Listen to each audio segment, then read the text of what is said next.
What's up, ladies and gentlemen? Welcome back to the Mobility Moment.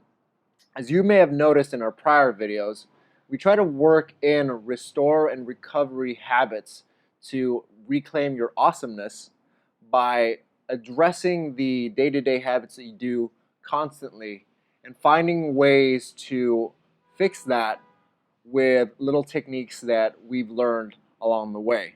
Now, in the last video with Kyle, what he did was add in the pink bouncy ball to address the temporalis, the masseter, and the SCM or sternocleidomastoid, which is this big chunk of muscle right here in your neck. What I'm going to do here is layer onto that by doing a massage that I picked up back in high school while I was doing this college play program for Shakespeare or whatever.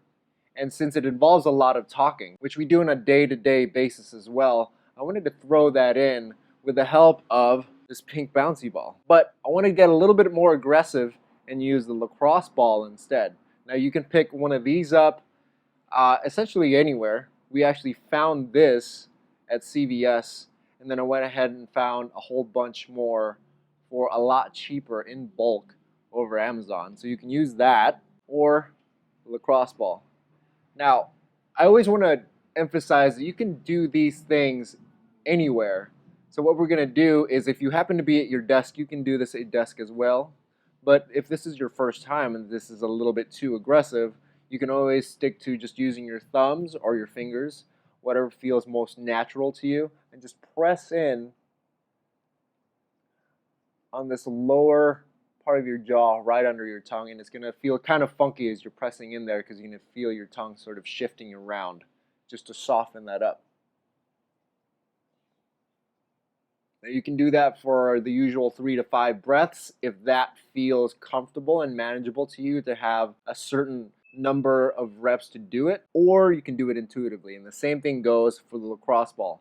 And essentially all you're going to do is you're going to, if you happen to be at a desk or a table or wherever it happens to be that you have a flat raised surface, you can just place this between your jaw and the table and work this lower half of your jaw.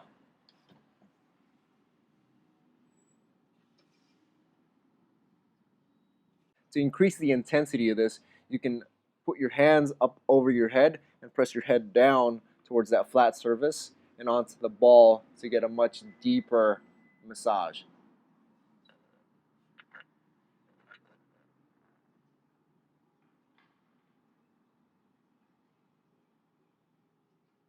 Now this isn't anything fancy, it's pretty simplistic, and that's the thing that we want to emphasize, is that this shouldn't be anything that's way over your head and complicated, because you should be able to do this wherever you happen to be. And this brings me towards this new segment that I wanted to add, which is commonly asked questions, or the CAC for short. So if you happen to have any throbbing CACs that you'd like to send our way, feel free to send them our way and we'll answer them in a video. One of the most common ones that we happen to get is, how often should I do these massages and stretches?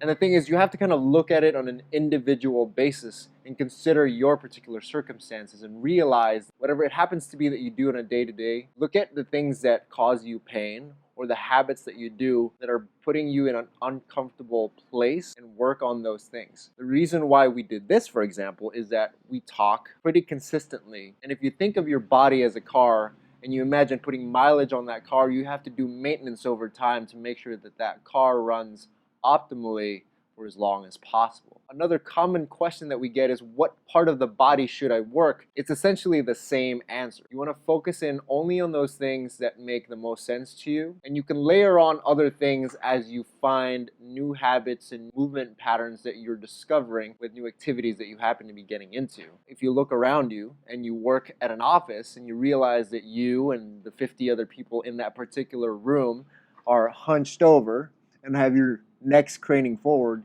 you might experience some usual neck pain, back pain, headaches, and the like. So you want to find ways to just address those particular problems, starting by looking in on yourself and then looking out at the people around you to realize what patterns everyone happens to be experiencing. As always, go ahead and give us a thumbs up to show us your support.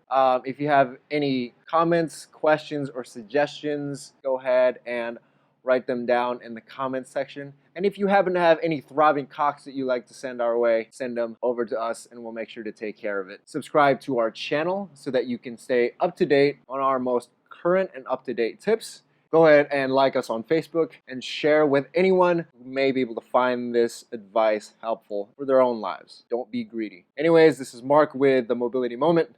Mob Mom out.